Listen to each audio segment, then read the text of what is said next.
நமக்காக சிரமப்பட்டு வந்திருக்காரு. நம்ம பூ வியாபாரம் பண்றவர் ஸ்ட்ரீட்டா சுத்துறவர். ஐயோ இப்படிய கால் ஆயிடுச்சு, கால் எடுத்து சொல்லிட்டாங்க. தருமபுரி ஹாஸ்பிட்டல், பெரிய ஹாஸ்பிட்டல், பெரிய போய் எங்கேயோ போய் வாங்க சார் அப்படின்னு கால் எடுத்துன்னு சொல்லிட்டாங்க. ஐயோ கால் போனால் வாழ்க்கையில் இருக்கீங்கன்னா இந்த பிள்ளைங்க சரியா சாப்பாடு போடலாம், அந்த பூ வித்து இருக்கேன் நான் அப்படின்னு சொல்லியிருக்காங்க. எனக்கு கால் ரொம்ப புண்ணாயிடுச்சு. நான் ஹாஸ்பிட்டலில் வந்து தர்மபுரி ஹாஸ்பிட்டலில் போயிட்டு நான் ஆப்ரேஷன் பண்ணி வந்தேன். இப்போ வந்து என் தம்பி தான் என்னை காப்பாற்றினாரு. ரொம்ப புண்ணு, நடக்க முடியாமல் அவளுக்கு கால் ஆயிடுச்சு. அதனால் வந்து இதை கொடுத்துருக்கேன்.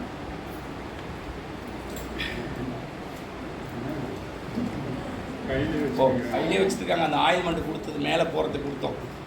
உள்ளுக்கு ஒரு ப்ளூ கலர் பாக்ஸு, மேலே இந்த ஆயில்மெண்ட்டு தொடர்ந்து போடுவாங்க. இந்த மாதிரி ஆயில்மெண்ட்டு என் தம்பி தான் கடைப்பிடிக்காது ஜோலாப்பேட்டில்.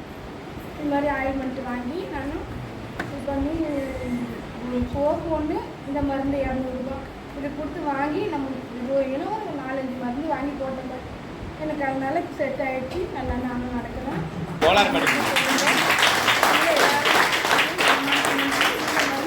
பண்ண உள்ளவங்களுக்கு என் மனுவை நன்றி தெரிவித்துக் கொள்கிறேன். இந்த மருந்தை தயார் பண்ணவங்களுக்கு நன்றி சொல்கிறாங்க. சத்தியமாக நாங்கள் இல்லை, எங்களுடைய சயின்டிஸ்ட், எங்களுடைய எம்டிக்கு தான் இந்த புண்ணியம் போய் செய்வோம். நாங்கள் இந்த வயசு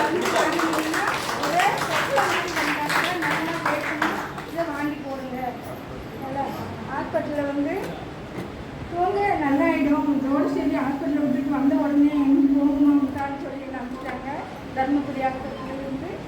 அப்போ வந்ததுலேருந்து நான் இந்த மருந்து தான் யூஸ் பண்ணிட்டுருக்கேம்மா.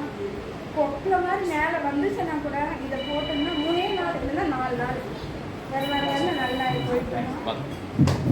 அந்த மாதிரி ஒரு நன்றி சொல்லுங்கள். ரொம்ப சிரமப்பட்டு அவங்க இங்கே வந்திருக்காங்க. சிரமப்படாமல் அப்படி இங்கே வந்திருக்காங்க.